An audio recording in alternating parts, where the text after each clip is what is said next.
Bíblia, vamos para a palavra de Deus, amém? Confirma com o pastor aqui, os pastores aqui. Amém?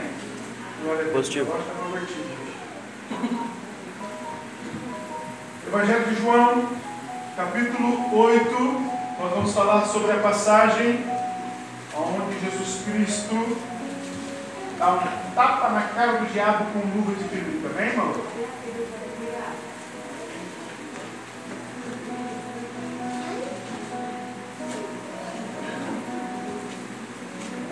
Oh, aleluia!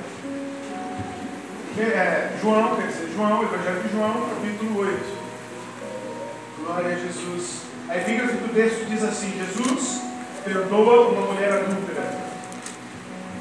Evangelho de João 8. Você achou? Diga amém. Amém. Você não achou? Amém? Todos acharam? Porém, Jesus foi para o Monte das Oliveiras e pela manhã cedo voltou para o templo e todo o povo vinha ter com ele e assentando-se os ensinava. E os escribas e fariseus trouxeram-lhe uma mulher apanhada em adultério.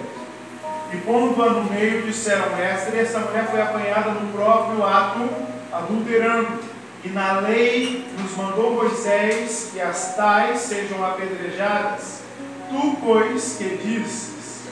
E isso diziam eles, tentando-o para que tivesse de o que acusar. Mas Jesus inclinando-se, escrevia com o dedo na terra. E como insistissem, perguntando-lhe, endireitou-se e disse-lhe: Aquele que dentro de vós está sem pecado, seja o primeiro que atire contra ela.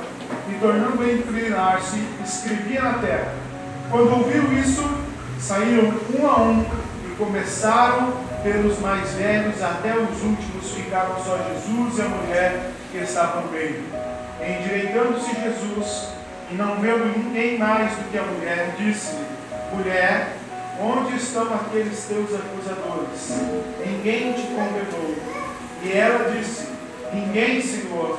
E disse-lhe Jesus: Nem eu também te condeno. Vai-te e não peques mais. Amém? Feche a sua Bíblia adorando e exaltando o nome do Senhor. Eu peço a sua atenção de presente por uns 20, 25 minutos. Eu quero ministrar nessa noite sobre essa mensagem, sobre a religião versus Jesus. Nós sabemos e entendemos que Jesus Cristo não pregou e nunca pregará através da sua palavra a religião. Religião foi o homem que inventou para separar alguma classe de pessoas que entendem da Bíblia ou de qualquer outra crença como se deve cultuar e adorar a Deus ou aos deuses. Jesus Cristo, na sua caminhada terrena, em momento algum veio à terra para estabelecer uma religião. Ele veio à terra para estabelecer o reino de Deus e a vontade de Deus para as nossas vidas. Jesus Cristo, em momento algum, veio dizer que a igreja tal ou a religião tal serve para alguma coisa. Ele veio dizer que só Ele é o caminho, a verdade e a vida, e que ninguém vai ao Pai senão por Ele. E nesse tempo da morte de Cristo, a vida do Espírito Santo, e até o dia de hoje, dezembro do ano de 2017, mais de 2000 anos após a morte de Cristo, nós temos visto que ainda existe algo em nosso meio que é muito forte: a religião. A religião, ela aos poucos nos afasta do verdadeiro cristianismo, do verdadeiro evangelho, do verdadeiro querer e do verdadeiro reino de Deus estabelecido na terra através de Cristo Jesus. A religião, ela tem afastado as pessoas da glória, do poder manifesto de Deus sobre as nossas vidas. A religião, ela tem trazido uma falsa paz de espírito. A religião, muitas das vezes, ela faz com que a pessoa entre num ritual de ir para a igreja e para tirar dos seus ombros o peso de não buscar a Deus. A religião tem ensinado algumas coisas que não está na Bíblia. A religião tem condenado algumas coisas que Cristo não condena. A religião tem afastado os homens do relacionamento com Deus. Eu conheço igrejas que pregam o nome de Jesus, mas se eu estivesse pregando lá hoje, por estar sem gravata ou sem paletó, eu não teria a oportunidade de estar pregando o Evangelho. Eu conheço igrejas, religião, que não permitiriam irmãos entrarem dentro da igreja como nós estamos aqui, de bermuda, para adorar a Deus, como se isso fosse fazer diferença na adoração. Eu sei que a religião afasta as pessoas do relacionamento com Deus. A religião aprisiona, engessa, sufoca. A religião quer fazer com que todas as pessoas sejam iguais. Nós somos diferentes, mas buscamos a perfeição que está no nosso Redentor, que está no nosso meio através do seu Espírito. Então nós precisamos entender, e através dessa mensagem, do texto que nós lemos, nós vemos Jesus indo orar ao Monte das Oliveiras, e quando ele desce, a Bíblia diz que ele volta para o templo, e o povo vinha até com ele e assentava ao redor de Jesus. E os religiosos da época, os escribas, os fariseus, os homens que entendiam da lei e que tinham a religião introduzida dentro deles, olhando Jesus pregar, trazem diante de Jesus uma mulher que estava traindo o seu esposo, foi pega no ato do adultério, foi pega no momento do adultério, pegam aquela mulher e levam para Jesus para quê? Para acusar aquela mulher e para também acusar Jesus, para ver se Jesus ia falar alguma coisa ou não, que viesse a culpar a si mesmo.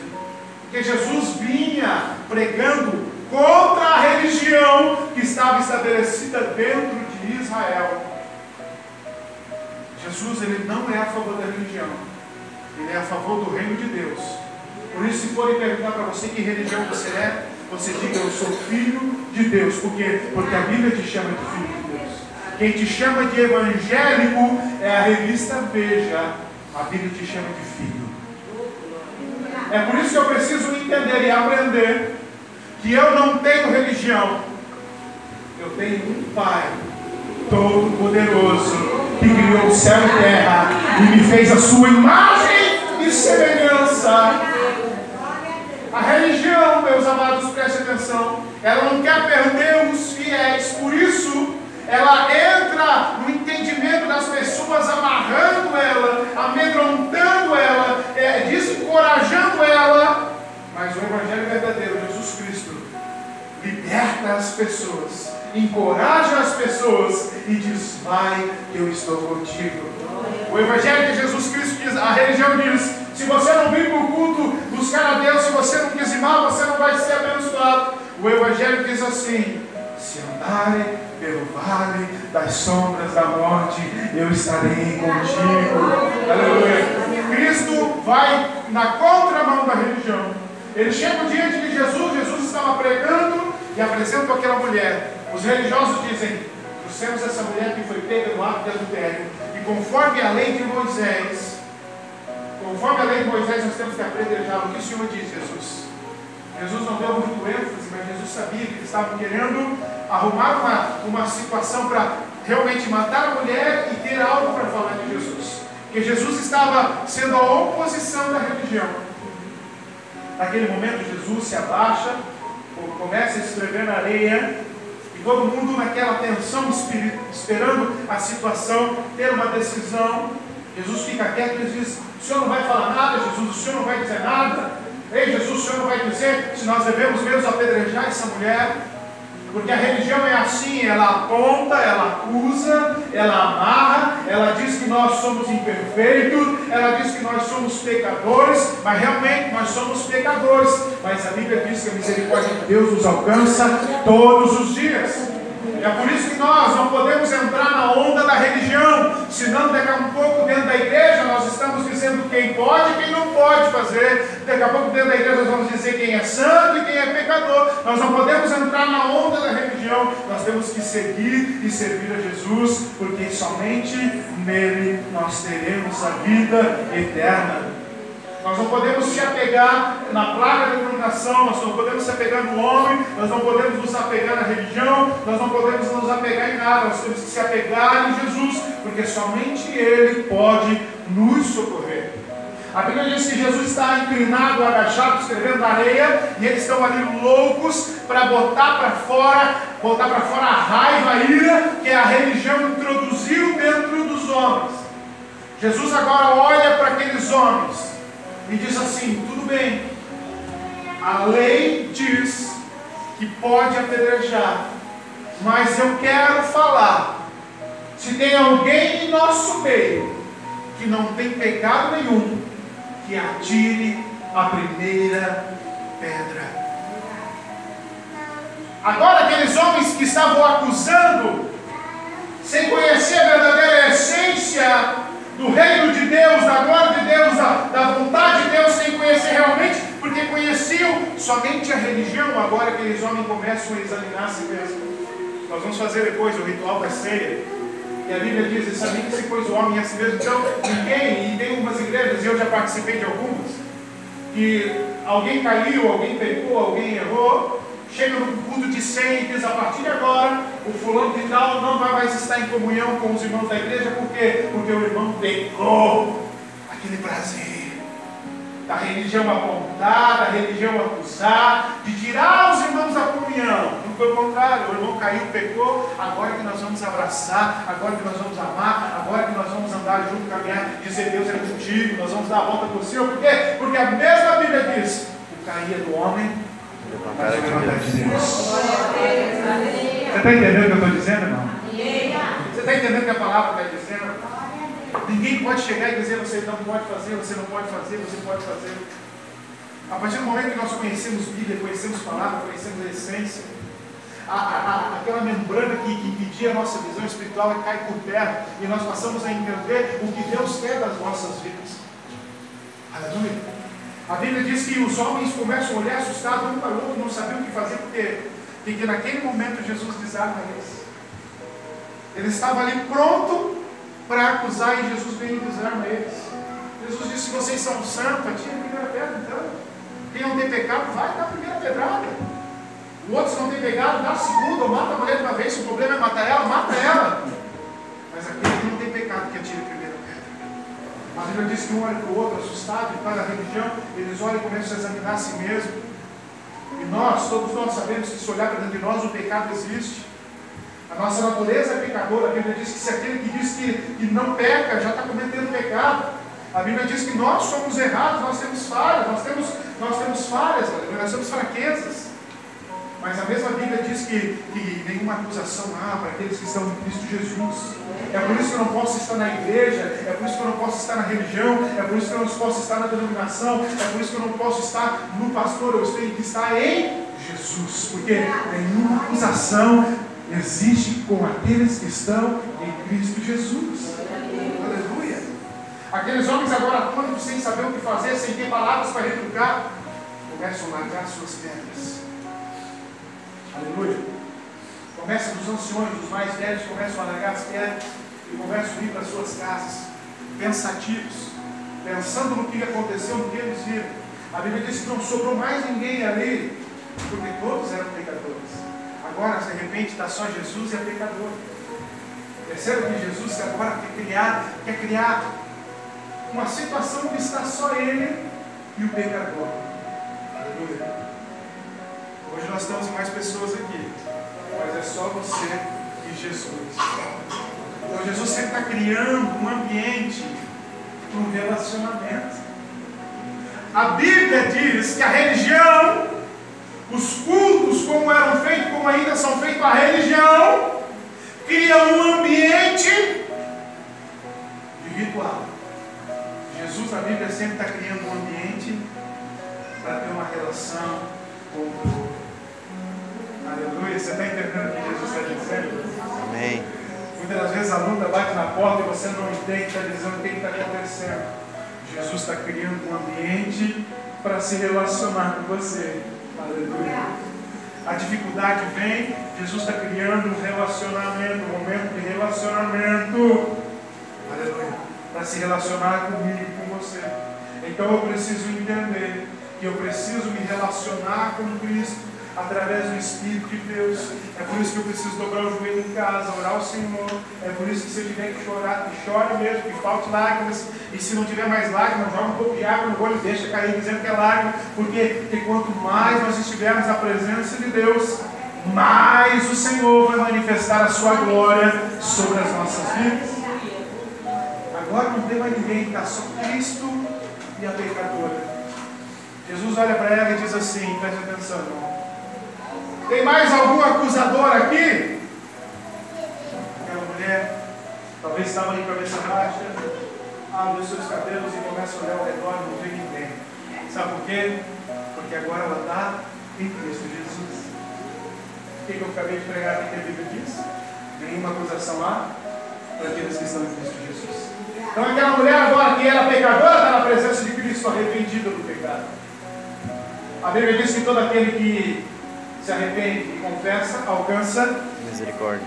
Alcança Misericórdia. a misericórdia.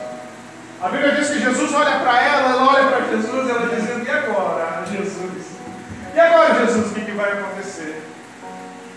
Aleluia, eu vou ler para você. A Bíblia diz que Jesus endireitou-se, Jesus, e não vendo ninguém mais, porque a mulher disse, mulher, onde estão os teus acusadores? Ninguém te condenou. E ela disse, ninguém, Senhor. E disse-lhe Jesus, nem eu também te condeno. Se tinha alguém santo naquele lugar, era Jesus. Se tinha alguém que podia condenar aquela mulher, era Jesus. Se tinha alguém que podia dizer, apedreje mesmo, ela errou, era Jesus. Mas se nem Jesus condenou, quem somos nós para condenar alguém? Nós temos que cuidar do nosso tempo, chamado coração, para que não se corrompa e sempre bem estar alinhado com a vontade de Jesus. Aleluia. A Bíblia diz que Jesus agora olha para ela, nem eu te condeno, agora vai-te e não peques mais. Sabe por que Jesus diz vai e não peques mais? Porque Ele conhece a natureza do homem, Ele conhece a natureza pecadora do homem, mas Ele sabe que quando o homem está cheio da sua glória, quando o homem está cheio da sua presença, o homem foge da aparência do mal e sobrevive dia após dia de pé diante do Senhor. Preste atenção, quando a Bíblia diz sobre a história de Jó, no tempo da lei, a Bíblia diz que Jó era um homem rico, mas os filhos de Jó faziam festa, faziam farra, pecavam. A Bíblia diz que Jó, antes mesmo dos filhos deles pecar, ele já sacrificava a Deus pelos pecados que os filhos iam cometer. Hoje nós não estamos mais no tempo da lei, nós não precisamos mais matar um animal e sacrificar. Hoje nós somos sacrifício vivo diante de Jesus. E como assim, pastor, não estou entendendo o sacrifício vivo? Um sacrifício de vida, de viver num mundo corrompido e não se corromper com o pecado. Sacrifício de vida, de poder ganhar a vida ilicitamente, mas preferir sair de casa e suar todos os dias para trazer o sustento para dentro de casa. Você sabe o que é sacrifício de vida? É passar luta e dificuldade, ter todos os motivos para murmurar, reclamar, chutar a fé e cair no mundão, mas chegar em casa e dizer, eu sei que até aqui o Senhor tem me ajudado. Sabe o que é sacrifício de vida? É agora chegar dezembro, com o 13º no bolso, podia estar nesse domingo curtindo com a família no shopping, mas está aqui nessa igreja simples, humilde, que não tem nem ar-condicionado, disposto a adorar e exaltar o nome do Senhor, e eu sei que tem resposta de Deus para as nossas vidas nessa noite. Sabe o que é sacrifício de vida? É saber que o mundão me oferece muitas coisas, mas nenhuma delas vale mais que a presença de Deus.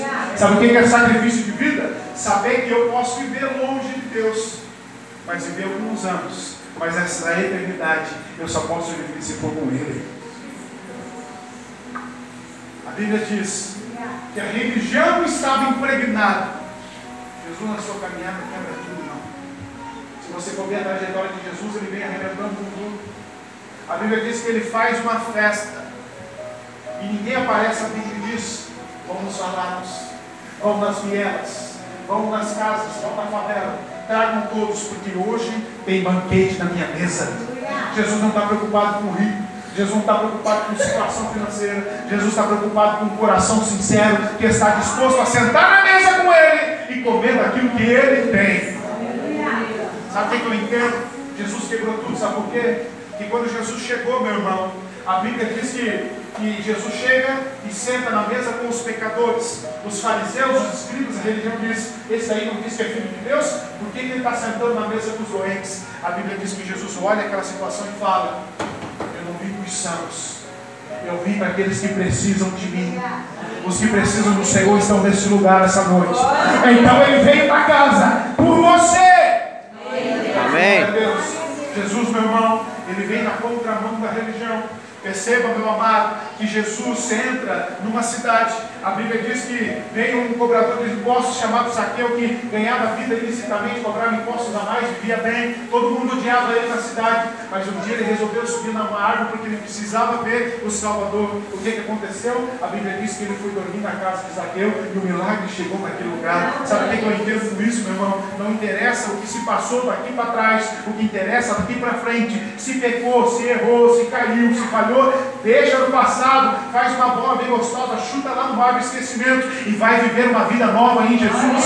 Deus é um Deus de coisas novas. Levante a tua mão para o céu. Eu profetizo o novo de Deus na tua vida, eu profetizo o novo de Deus na tua casa, eu profetizo o novo de Deus no teu ministério, na tua história. Eu profetizo que o ano de 2017 ainda tem vitória de Deus na tua vida. E 2018 será um ano de milagres na tua casa, no nome de Jesus. Aleluia.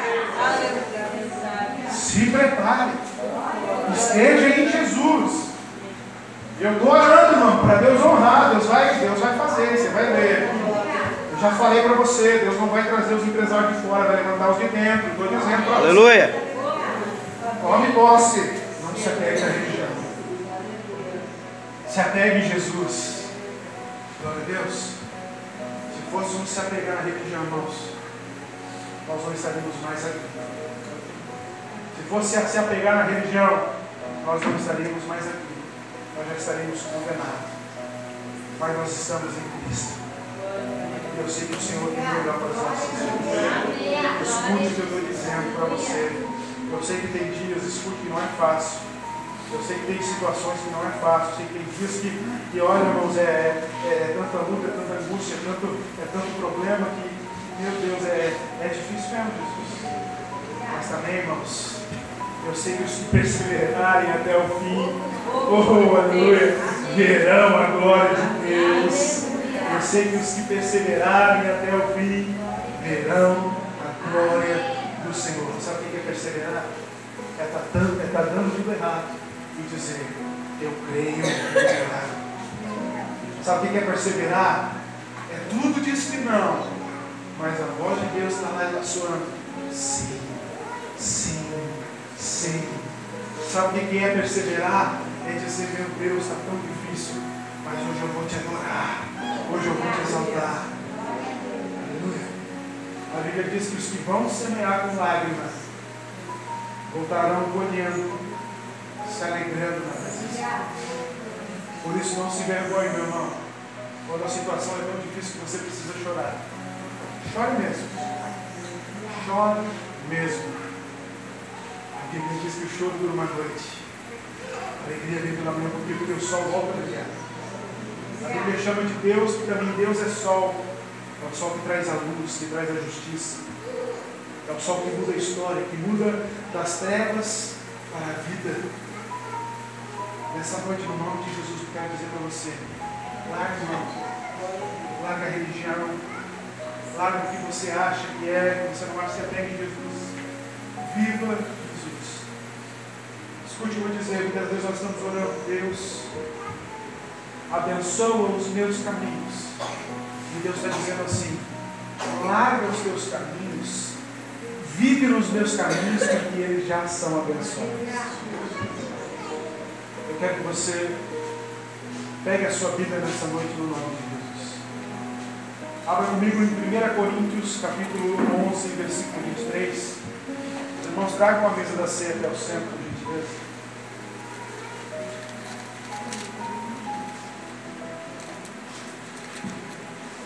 Depois da ceia, nós vamos orar e ungir a todos, amém?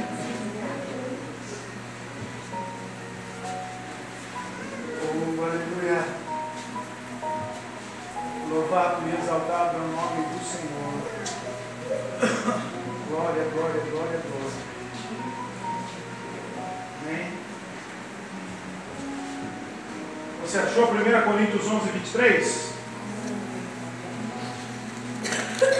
Porque eu recebi do Senhor o que também vos ensinei, que o Senhor Jesus, na noite que foi traído, tomou o pão e, tendo dado graças, o partiu e disse: tomai e comei, isto é o meu corpo que é partido por vós, fazei isto em memória de mim.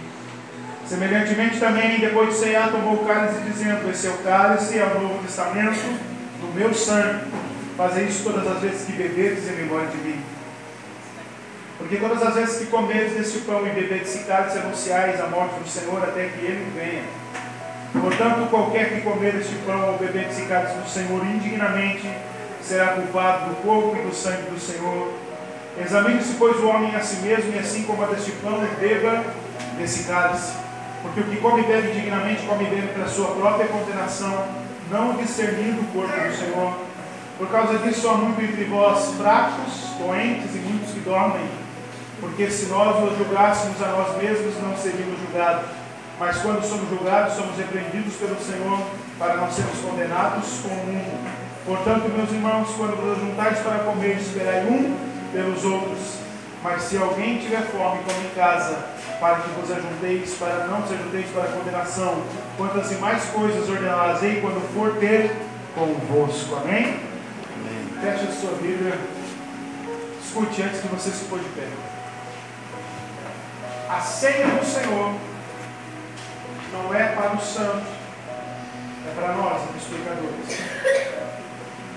Se você tem algum pecado, algum problema presente no Senhor, peça misericórdia. Não saia da igreja sem cear. Pastor, eu não sou batizado. Pastor, eu não sou batizado na igreja. Não tem problema. As crianças também não tem problema. Todos devem comer do pão e beber do sangue de Cristo. A religião faz com que algumas igrejas, escute o que eu vou te dizer, não deem ceia para as crianças ou julguem as pessoas que estão em pecado.